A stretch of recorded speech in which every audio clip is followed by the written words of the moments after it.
कुरुक्षेत्र में आयोजित जिला कष्ट निवारण समिति की बैठक आयोजित की गई। बैठक में कुल 15 शिकायतों में से 10 मामलों का निपटारा किया गया, जबकि 5 शिकायतों को अगली बैठक के लिए लंबित रखा गया है। मंत्री राजेश नागर ने बताया कि बैठक में 7 पुराने और 8 नए मामलों पर चर्चा हुई। इनमें से 3 पुराने और 2 नए मामले पेंडिंग रखे गए हैं। मंत्री ने स्पष्ट किया कि कुछ मामले अदालत में विचाराधीन होने के कारण उन्हें लंबित रखना पड़ता है। 15 के करीब मामले लगे हुए थे और उसमें से हमारे अब 10 रिजॉल्व कर दिया गया है और 5 अभी पेंडिंग है। उसमें से 7 पुराने थे और 8 नए हैं और पुरानों में से 3 पेंडिंग है और 2 नए में से 5 पेंडिंग है। 15 में से 10 को रिजॉल्व कर दिया। तो मामले पेंडिंग कई बार रहते हैं सर, पिछली बार भी वही थे, इस बार फिर बार पिछले में से तो अब 3 ही पेंडिंग रह गए। कुछ इंफॉर्मेशन चाहिए होती है, कुछ कोर्ट केसेस लगे हुए हैं, जैसे डेट फरवरी की है तो फरवरी की डेट के बाद जो डिसीजन आएगा उसके बाद जो भी एक्शन होगा वो लेंगे। बैठक के बाद मंत्री राजेश नागर ने कहा कि कैथल हैफेड वायरल मामले पर कमेटी गठित कर जांच शुरू कर दी गई है। उन्होंने कहा कि जांच रिपोर्ट आने के बाद कार्रवाई की जाएगी। कमेटी बैठा दी गई है और उस पर जो भी जो जांच में पाया जाएगा, अगर कोई भी अधिकारी कसूरवार पाया जाएगा उसके खिलाफ एक्शन। ये हर बार ऐसे ही होता है, जब डिपो उसको भेजना हो ना, डिलीवरी देनी होगी, तब पानी छिड़कने का नहीं, मैं लास्ट आपको पता होगा उकलाना में मैं खुद मौके पे गया था इस साल में और मैंने मौके पे ही जब ये कार्रवाई की DFSC को, AFSO को, इंस्पेक्टर को, सब इंस्पेक्टर को मैंने सस्पेंड भी किया था। अगर ऐसे कोई मामला संज्ञान में आएगा कार्रवाई होगी। कष्ट निवारण समिति की बैठक में 10 मामलों का समाधान एक सकारात्मक पहल है।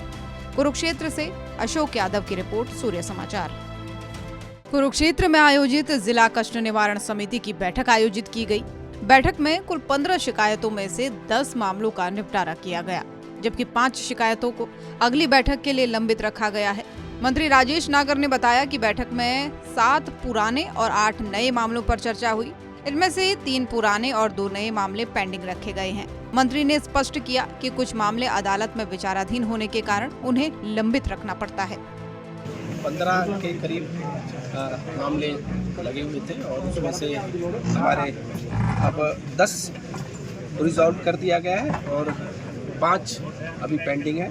उसमें से 7 पुराने थे और 8 नए हैं और पुरानों में से 3 पेंडिंग है और 2 नए में से 5 पेंडिंग है। 15 में से 10 को रिजॉल्व कर दिया। तो मामले पेंडिंग कई बार रहते हैं सर, पिछली बार भी वही थे, इस बार फिर बार पिछले में से तो अब 3 ही पेंडिंग रह गए।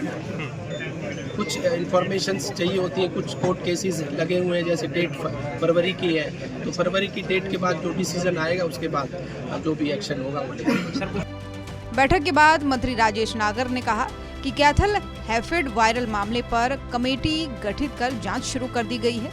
उन्होंने कहा कि जांच रिपोर्ट आने के बाद कार्रवाई की जाएगी। कमेटी बैठा दी गई है और उस पर जो भी जो जांच में पाया जाएगा, अगर कोई भी अधिकारी कसूरवार पाया जाएगा उसके खिलाफ एक्शन। ये हर बार ऐसे ही होता है, जब डिपो उसको भेजना हो ना, डिलीवरी देनी होगी, तब पानी छिड़कने का नहीं, मैं लास्ट आपको पता होगा उकलाना में मैं खुद मौके पे गया था इस साल में और मैंने मौके पे ही जब ये कार्रवाई की DFSC को, AFSO को, इंस्पेक्टर को, सब इंस्पेक्टर को मैंने सस्पेंड भी किया था। अगर ऐसे कोई मामला संज्ञान में आएगा कार्रवाई होगी।